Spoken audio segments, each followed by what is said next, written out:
வரணும். அதான் இங்க ரொம்ப இம்பார்ட்டன்ட். யூதங்கிட்ட இருக்கிற பிளஸ் பாயிண்ட் என்ன தெரியுமா? நீ 7 நாடா வா, 70 நாடா கூட வா. இப்ப கூட பாருங்க, ஐநா சபையில இருந்து வெளியே வந்துட்டான். முந்தா நேத்து ஐநா சபையில இருந்து வெளியே வந்துட்டான். நீ அது கேட்கறதுக்கு ரொம்ப சர்வசாதாரணமா இருக்கும். அப்படின்னா என்ன அர்த்தம் தெரியுமா?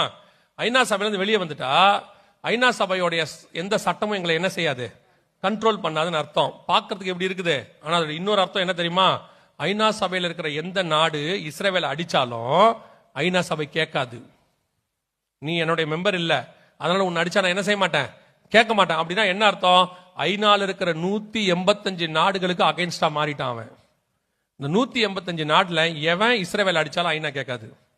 ஏன்னா அவங்க எங்க நாட்டுடைய எங்களுடைய அமைப்புல என்னவா இல்ல, மெம்பரா இல்ல.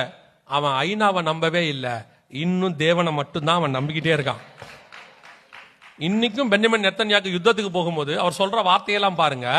3000 வருஷத்தின் தேவன் எங்கள் தேவனாக இருக்கிறார், ஆபிரகாமின் தேவன் எங்கள் தேவனாக இருக்கிறார். அவர் சொல்லும் போதெல்லாம் ஒரு பைபிள் வாச சொல்லிக்கிட்டு தான் இருக்கிறார், பழைய ஏற்பாட்டை சொல்லிக்கிட்டு தான் இருக்கிறார். எதுக்கு சொல்ல வரேன்னா, உங்களுக்கு முதல்ல அந்த தைரியம் வரணும். நான் மைனாரிட்டி, நான் சின்னது, நான் அப்படி. யாரும் உங்களை ஒன்னும் செய்ய முடியாது. ஏங்க, நமக்கு அவங்க பாதுகாப்பு இவங்க பாதுகாப்பு, யார் பாதுகாப்பு இருக்கு இல்லைன்னா கிடையாது. எனக்கு தெரியாது. எனக்கு ஒரு பாதுகாப்பு இருக்கிறது. என்னை காக்கிறவர் ஒருவர் இருக்கிறார். அவர் இஸ்ரவேலை காக்கிறவர், என்னையும் காப்பார், முன்னும் பின்னுமாக இருந்து பாதுகாப்பார். அந்த விசுவாசம் முதல்ல உங்களுக்கு வரணும். அதுக்கு ஒரு நல்ல உதாரணம் இவன் தான். 1948 மே மாசம் 15ஆம் தேதி ஆரம்பிச்சாங்க. 2 வருஷம் 7 நாடு அடிக்குது, ஒன்னும் செய்ய முடியல. 2 வருஷம் முடியும் பொழுது 7 நாடுகளும் 7 வழியாய் சிதறி ஓடி போனது. 7 நாடுகளையும் ஜெயித்தான். இஸ்ரவேல் முதல் யுத்தத்தில் ஜெயித்தது.